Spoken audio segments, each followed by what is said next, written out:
এক ভবঘুরেতেই স্তব্ধ rail. Diamond হারবারে ঘন্টার পর ঘন্টা ভোগান্তি। সোমবার বিকেলে দক্ষিণ চব্বিশ পরগনার ডায়মন্ড হারবার স্টেশনে এক অস্বাভাবিক ঘটনাকে ঘিরে চরম চাঞ্চল্যের সৃষ্টি হয়। ব্যস্ত সময়ে হঠাৎই এক ভবঘুরে মানসিক ভারসাম্যহীন ব্যক্তি লোকাল ট্রেনের ছাদে উঠে বসে পড়ে। ঘটনাটি নজরে আসতেই স্টেশন চত্বরে ছড়িয়ে পড়ে আতঙ্ক, উত্তেজনা। যাত্রীদের নিরাপত্তার কথা মাথায় রেখে অবিলম্বে বন্ধ করে দেওয়া হয় ট্রেন চলাচল, যার ফলে একাধিক লোকাল ট্রেন বাতিল ও বিলম্বিত হয়। প্রত্যক্ষদর্শীদের বক্তব্য অনুযায়ী ওই ব্যক্তি আচমকাই প্ল্যাটফর্ম থেকে ট্রেনের ছাদে উঠে পড়ে, সেখানে বসে থাকে।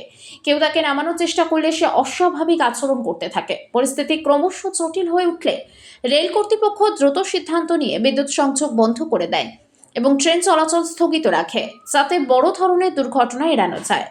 ঘটনার খবর পেয়ে তড়িঘড়ি ঘটনাস্থলে পৌঁছয় দমকল বাহিনী। দমকল কর্মীরা পরিস্থিতি নিয়ন্ত্রণে আনতে বিশেষ কৌশল অবলম্বন করেন। দীর্ঘক্ষণ ধরে ওই ব্যক্তিকে বোঝানোর চেষ্টা করা হয় যাতে সে নিচেই নেমে আসে, কিন্তু সে কোনোভাবে সহযোগিতা না করায় শেষ পর্যন্ত দমকল কর্মীদের উদ্যোগে সতর্কতার সঙ্গে তাকে নামানো হয়। পুরো প্রক্রিয়াটি সম্পন্ন করতে কয়েক ঘন্টা সময় লেগে যায়। এই ঘটনার জেরে ডায়মন্ড হারবার শাখায় ট্রেন পরিষেবা মারাত্মকভাবে ব্যাহত হয়।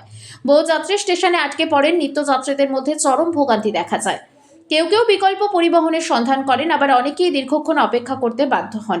রেল সূত্রে জানা গিয়েছে, যাত্রীদের নিরাপত্তা সর্বাগ্রে গুরুত্ব দিয়ে ওই সিদ্ধান্ত নেওয়া হয়েছিল। ওই ব্যক্তিকে নিরাপদে নামানোর পর পরিস্থিতি স্বাভাবিক হয় এবং ধীরে ধীরে ট্রেন চলাচল পুনরায় শুরু হয়। ঘটনার পর এলাকায় নিরাপত্তা ব্যবস্থা আরও জোরদার করা হয়েছে। রেল পুলিশ ও স্থানীয় প্রশাসন বিষয়টি খতিয়ে দেখছে। কিভাবে ওই ব্যক্তি ট্রেনের ছাদে উঠল তা নিয়েও প্রশ্ন উঠতে শুরু করেছে। এই ধরনের ঘটনা ভবিষ্যতে এড়াতে স্টেশনে নজরদারি বাড়ানোর দাবি জানিয়েছেন যাত্রীরা। একই সঙ্গে মানসিক ভারসাম্যহীন ভবঘুরেদের নিরাপত্তা ও পুনর্বাসনের বিষয়টি উদ্যোগ নেওয়ার প্রয়োজনীয়তার কথা উঠে এসেছে। সামগ্রিকভাবে একটি অপ্রত্যাশিত ঘটনা কয়েক ঘন্টার জন্য স্তব্ধ করে দেয় ব্যস্ত রেল পরিষেবা, আর সেই সঙ্গে ফের সামনে নিয়ে আসে নিরাপত্তা ও মানবিকতার গুরুত্ব।